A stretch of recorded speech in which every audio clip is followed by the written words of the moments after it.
കേരളത്തിലിപ്പോൾ ഒരുപാട് സ്ഥലങ്ങളിൽ റോഡ് പണി നടക്കുന്നുണ്ട്. നമ്മുടെ ഹൈവേകളെല്ലാം വികസിച്ചുകൊണ്ടിരിക്കുകയാണ്. റോഡ് പണി നടക്കുന്ന സ്ഥലങ്ങളിൽ നിങ്ങൾക്ക് ഇതേപോലുള്ള കോൺക്രീറ്റ് ഡിവൈഡേഴ്സ് കാണാനായിട്ട് സാധിക്കും. ഏകദേശം 1 ടണ്ണിന് മേലെയാണ് ഇതിന് ഭാരം വരുന്നത്. കൂടാതെ എക്സ്കവേഷൻ നടക്കുന്നതിനാൽ റോഡിൽ പല സ്ഥലങ്ങളിലും ഇതുപോലെ ഡീവിയേഷൻസ് കാണാം. പല ഡീവിയേഷൻസിലും നമുക്ക് റിഫ്ലക്റ്റേഴ്സ് കാണാൻ സാധിക്കുന്നില്ല എന്നതാണ് ഖേദകരമായ കാര്യം. പകൽ ട്രാഫിക് ഉള്ളപ്പോൾ വാഹനം ഓടിക്കുമ്പോൾ ഇതൊന്നും കുഴപ്പമില്ല. മുന്നിലെ വാഹനം പോകുന്ന ദിശ നോക്കി നമുക്ക് മുന്നോട്ട് പോകാം. പക്ഷേ ഈ റോഡിലൂടെ രാത്രിയുള്ള യാത്ര പലർക്കും ദുർഘടമായിരിക്കും.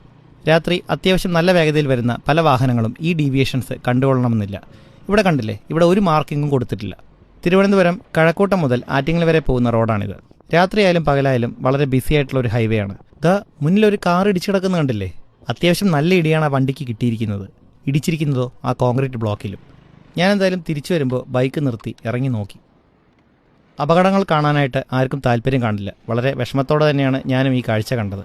പക്ഷേ ചില കാര്യങ്ങൾ നമുക്ക് ഇതിൽ നിന്നും മനസ്സിലാക്കാൻ സാധിക്കും. രാത്രി വാഹനം ഓടിക്കുമ്പോൾ റോഡിൽ ശ്രദ്ധ അത്യാവശ്യമാണ്. ഡ്രൈവറുടെ കൂടെ ഇരിക്കുന്ന വ്യക്തി ഒരു കാരണവശാലും ഉറങ്ങാനായിട്ട് പാടില്ല. ഇനി ഡ്രൈവർ ഉറക്കം വന്നാൽ കുറച്ചുനേരം വാഹനം സൈഡാക്കി നിർത്തി ഉറങ്ങുക എന്ന് തന്നെയാണ് അതിൻ്റെ പ്രതിവിധി. 1 ടണ്ണിന് മേലെ ഭാരമുള്ള കോൺക്രീറ്റ് ബ്ലോക്കിനെയാണ് ഈ വാഹനം ഇടിച്ചിട്ടിരിക്കുന്നത്. അപ്പോൾ തന്നെ നമുക്ക് ഊഹിക്കാം എത്ര വേഗത ഈ വാഹനത്തിനുണ്ടായിരുന്നിരിക്കും. പ്രദേശവാസികളിൽ നിന്ന് മനസ്സിലാക്കാൻ സാധിച്ചത് ഈ വാഹനത്തിൽ യാത്ര ചെയ്തിരുന്നത് ഒരു ഫാമിലി ആയിരുന്നു. എന്തായാലും മുൻവശത്തെ എയർ ബാഗുകൾ രണ്ടും കൃത്യമായി പ്രവർത്തിച്ചിട്ടുണ്ട്. വാഹനത്തിന്റെ വേഗതയെ മാറ്റി നിർത്തി കഴിഞ്ഞാൽ സൂചനാ ബോർഡുകളുടെ അഭാവവും പെട്ടെന്നുള്ള ഡീവിയേഷനും വാഹനത്തിന്റെ അപകടത്തിന് കാരണമായിട്ടുണ്ടാകാം. കൂടാതെ ഈ ഡിവൈഡറിനപ്പുറം നേരെ കാണുന്ന റോഡും കൺഫ്യൂഷൻ ഉണ്ടാക്കുന്നുണ്ട്.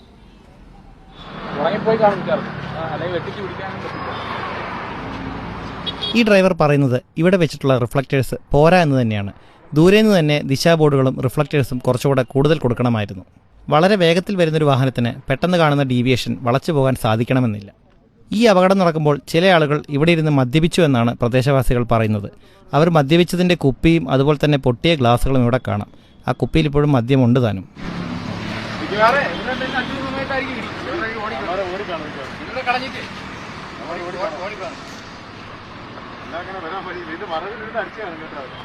ഈ റോഡിന്റെ വർക്കുമായി ബന്ധപ്പെട്ട ഒരു വ്യക്തിയോട് ഞാൻ കാര്യങ്ങൾ ചോദിച്ചപ്പോൾ പുള്ളി പറഞ്ഞത് ഇങ്ങനെയാണ്. 2 ബോർഡും വെച്ച് സ്റ്റിക്കറെല്ലാം അടിച്ചു ഒട്ടിച്ചിട്ടുണ്ട്.